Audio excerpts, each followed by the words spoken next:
لە کورسی خاوەن پێداویستیەوە بۆ کورسی سەرۆکایەتی وڵاتێک. لینین مۆرینۆی 64 ساڵە ئێستا خۆی ئامادە دەکات بۆ ئەوەی لەسەر کورسی سەرۆکایەتی وڵاتی ئیکوادۆر لە ئەمریکای لاتین دابنیشێت. مۆرینۆی سەرۆکی هەڵبژێردراوی ئیکوادۆر ساڵی 1998 بۆی هێرشێکی گروپێکی چەکداریەوە نیوەی جەستەی لەدەستدا. لەو کاتەوە تا ئێستا 10 کتێبی لەسەر تەرکیز و گەشتبینی نووسیوە. مۆرینۆ لە هەڵبژاردنەکانی دوویەم مانگەدا لەسەر لیستی پارتی سۆسیالیستی ئیکوادۆر بۆ هەڵبژاردنەکانی سەرۆکایەتی ئەو وڵاتە خۆی کاندید کرد و توانی لە 51 دەنگەکان بەدەست بهێنێت. دوای هەڵبژاردنیشی بە سەرۆکی ئیکوادۆر ڕایگەیاند خەونەکەی بەدی هاتوو بووە سەرۆکی وڵاتێکی جوانی ئەمریکای لاتین.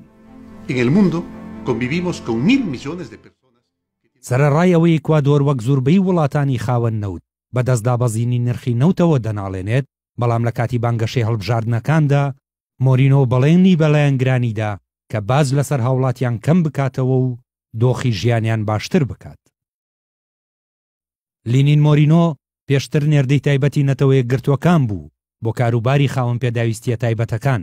لە ئێستادا دوای فرانکلین ڕۆزفێڵد کە یەکێکە لە ناودارترین سەرۆکەکانی جیهان و 33هەمین سەرۆکی ئەمریکایە کە سەرۆکایەتی وڵاتەکەی کرد لە سەردەمی جەنگی جیهانی دووەمدا، بووەتە دووەم سەرۆکی جیهان کە خاوەن پێداویستی تایبەت بێت.